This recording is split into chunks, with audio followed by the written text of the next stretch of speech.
I want to speak about your relationship, particularly your marriage relationship. It was so strong on my heart when I was preparing this message. Let your life be orderly. Plan your life. Don't just live your life anyhow. Plan to succeed. Plan to please God. Plan to finish strong. Plan to disappoint your enemies. A planned life is a meaningful life. For example, let's look at your marriage. Those of you that are single, pay close attention. Once you are going to get married, it determines everything. If you will succeed as a manager, your home will determine it. If you don't have peace at home, forget about it. You'll be confused at work. If you will succeed as a pastor, you need a home, a platform. That's your nest. That's where you rest. And from there, you launch out. Watch it. Many people that failed today, go travel to their marriages and see. There are 2 leaders in this nation, and I'm free to mention their names because they are public figures. One of them is Obafemi Awolowo. If you're in Nigeria, you know what I'm talking about. That man was a living legend. I don't know about his relationship with God. And the other one was MKO Abiola. Both of them are dead today, but look at what is on ground for the 2 of them. One belonged to many wives. The other belonged to one wife. See what is on ground. Awolowo died how many years ago? His life is still speaking. See MKO Abiola. Where is Concord Airline today? Where is Concord Bread? Where is Concord Newspaper? Where is Concord everything? Nobody to manage it. Because our own is different from my own. So those of you young people that are going for 2 girlfriends, 3 girlfriends, you date one today, look at these 2 examples before you take a flight. You better zip up. At 29, you have slept with 4 girls. What's your problem? You've been sleeping with girls since you are 14. What's your problem? And some of you are from polygamous settings. You know the trouble that you still have in your father's house. Is that what you want to inherit? Do you need a preacher to tell you that is wrong? Tell me one single good thing about polygamy. Polygamy is a waster of destiny, waster. And it begins with dating 5 girls on campus. So it enters your blood. After marriage, you cannot keep yourself. You must go and look after. And I've noticed that adulterous men always marry fine girls. So you ask yourself, what is this man looking for? His wife is beautiful. He's demonic. You better be disciplined, so that what kills them in your father's house will not kill you. I'm speaking the truth. Look for somebody that will share a common faith with you. Don't marry somebody that does not share the same faith with you. Go to the people that share the same faith with me. Not idol worshippers. Let me tell you something that will shock you. In marriage, you cannot renovate to your taste. I will convert her. I will change my wife. You cannot renovate to your taste. Your wife can never be like you. You will always be different. I've been married for 28 years. Your husband cannot be exactly like you. You can't renovate to your taste. So you better close one eye in prayer. Open the one you will open, let it be wider, so that you look very well before you choose. Marriage is not a weekend affair. It's a lifetime event. It determines everything. It determines everything. In marriage, people continue who they are. They hardly change. There's no compromise about that. You say, that man, it's only 2 bottles of Gouda he drinks. He will change when we start singing in the choir. I will take him to church. You are joking. People hardly change in marriage. They remain who they are. It is the truth. So if you noticed it when you are dating the person or when you are in courtship, you better reconsider. And don't tell me he will change. He smokes only one packet. 1 stick of cigarette removes 11 minutes from your life. Scientific fact. 1 stick of cigarette subtracts 11 minutes from your life. So if you think you are enjoying, you are dying, you are not enjoying. So look for somebody that will share a common faith with you. For instance, how you spend your money. You are a born-again Christian and you believe in paying of tithes. And you marry somebody that doesn't believe in that, there will be a crisis. Because how you spend your money depends on your faith. The key decisions of life are based on faith. Don't dance around unbelievers. Don't abandon your faith for marriage. Marry somebody that loves God like you do. Seek God's counsel. Seek God's guidance. Marriage is a very long journey. Without God, the choice may look good today, but it will turn out to be bad tomorrow. Seek God's guidance. What do you sense in your spirit? Is there peace in your heart? If there is agitation, be careful, because you will live with that agitation for the rest of your life. And this is the foundation, or one of the foundations. Look for somebody who can share with you what they have. Don't marry a stingy person. Any stingy person is bad news. In courtship, you are the only person giving. The person is stingy. It's a signal that there is trouble ahead. Married people that have stingy people as their spouses can testify to what I'm talking about. When giving is one-sided, it can be frustrating. Marriage is sharing. It is not a one-way traffic. A stingy man is an irresponsible man. If the market is going to be good, it shows in the money. So the early indications are very important.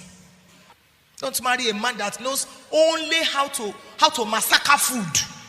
Each time he visits you, he clears everything. Just eats and eats and eats. Nothing. No handkerchief for you. No, my dear, can you take this? Can I contribute to this? He comes and then he demolishes the food. That is it. He calls you, where are you? He calculates the time you will be cooking.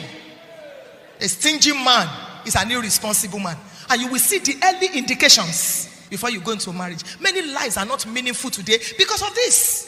They saw it, but they thought, I'm 32. Better stay single than be frustrated all the days of your life. Right from courtship, days of friendship, days of dating. That's what you call it today. You can see the indicators. How the person takes up tasks, professional tasks, domestic tasks, family tasks. By God's grace, I have 2 boys, biologically speaking. And I tell them every time, use me to rehearse. Because when I meet a man, the way you handle your mother is the way you are likely to handle your wife. I teach them to hug me. I teach them to allow me go before they come, in case we need to pass through a passage. I teach them how to treat a lady. Use me to rehearse. Because every woman wants some things from a man.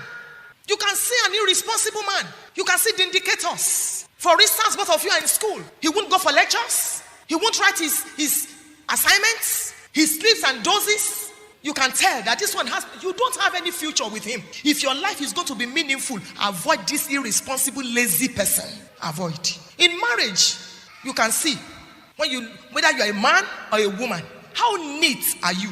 These are indicators. Do you dress your beds together? Even in small matters like that, some husbands, when they wake up, they just wake up. Father, I thank you for today. Have you laid your bed before you started talking to God? Or it is only your wife that lays the bed every morning? It's a sign of irresponsibility. Your wife is not a slave. 28 years running till this morning, my husband holds the bed sheet on the other side, I hold it on this side. He holds the quilts, I hold it on this side. We lay it together. Sometimes he even lays it when I'm not there. If we go to your bedroom now, what happens? You will think a rat just left this bed. Everything is scattered because you were running late. Your wife is not your slave. Who says that it's only a woman that should lay the bed? And every mother, you teach your boys. Teach them to wash plates. If you have house helps and you use your house helps to pamper your children, I fear for your children's future. I fear for them. Because there are things money cannot buy. Your boys must be able to cook, must be able to pound, must be able to lay their beds, must be able to make their rooms, clean their bathrooms. Very important. If both of you don't know how to lay beds, don't marry. Because there will be a problem. You won't believe this. A couple came to report, they had a misunderstanding. They've been having series. And when they were talking, the man said, when my wife wakes up, she will lay only her side of the bed. I said, is there a marriage like that? Things are happening in this world though. She will lay only her side of the bed and she will sweep only her side of the bed.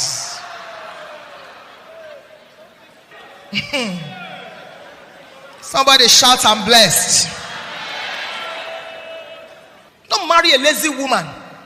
Rebecca carried her picture on her shoulders. A lazy lady is a burden. In pregnancy, you will see her. You will think I want to sneeze. Because of pregnancy. She can't carry legs, she can't carry eyes, she can't carry anything because of pregnancy. Don't marry a lazy person. A poor person is better than a lazy person. Biblically and culturally, the man plays the most significant roles because you are the head. Men make decisions at very short notice. Your wife depends on you. You make decisions financially, so you cannot afford to shirk your responsibilities. The upkeep of your wife and children. You know that the children bear your name. So if they are yours, you must pay their school fees. As a man, at least these two major things, school fees and house rent. Because if you are the head of the home and you are not paying house rent, which house are you heading? It is a manly responsibility. Even if your wife can pay it, you cannot be the head of a house you are not paying rent for. What kind of head are you? Food, water, telephone, dress, both of you can share. But school fees and house rent, even if your wife can pay, make up your mind. She can assist you as a man, but don't let those two be on her head. If you want to maintain your honor as the head, your wife may decide to supplement, but you must carry the responsibilities on your shoulders. The upkeep of the house is the woman's responsibility. The sign of a clean house is the toilet, not the living room. When I come to your house and I want to use the restroom, I say, Pastor, wait, I'm coming. And you run. I know you are a very lazy woman. If you must go and see your toilet before a guest uses it, then something is wrong with you as a woman. Your toilet should be so clean that people will feel like lying down and eating in your toilet. It is your responsibility. It's not your husband's responsibility as a woman. Your kitchen, a dirty house is a shame to the woman of the house. Marry the person you are physically attracted to. You may not have too many dresses, but there's a way you dress that makes you look attractive. As a woman and as a man, when some men sit beside you in church and they make the mistake of removing their shoes, you will feel like vomiting. When you visit some ladies at home, white undies have become maroon. Makeup is there, but underneath, stench. A woman must always make sure that her underneath is clean in case something happens and you faint. And they have to carry you in church. With all these mascaras, with all this makeup. When you wake up, some people will be bold enough to tell you, sister, you need to change. Somebody shout, I'm blessed. Know the family you are marrying into. Some families, they are very pompous. Don't marry them. Don't marry from there. In some families, everybody is poor because of laziness. So you don't know them in that family. They don't work. They only drink wine every morning. It's ogogoro. In some families, there is somebody that controls them. It may be the matriarch of the home, the mother. So find out the family before you go into it. Don't just say, yes, it is well. So that you can know how to pray. Maybe husbands die before they are 40 in that family. Maybe it is mommy that controls the homes. Mommy will send for son-in-law, come here. It's my 70th, but if you don't come, there are some mothers like that are so strong-willed, and even their sons shake like Lily, even in spite of the fact that they are married. So that you will know how to take your stand, and then you will know how to pray. Know the family. Some of them are womanizers, so that you know how to break the yoke. The first son impregnated somebody after 2 years of his marriage. So 3 women have 4 children for him.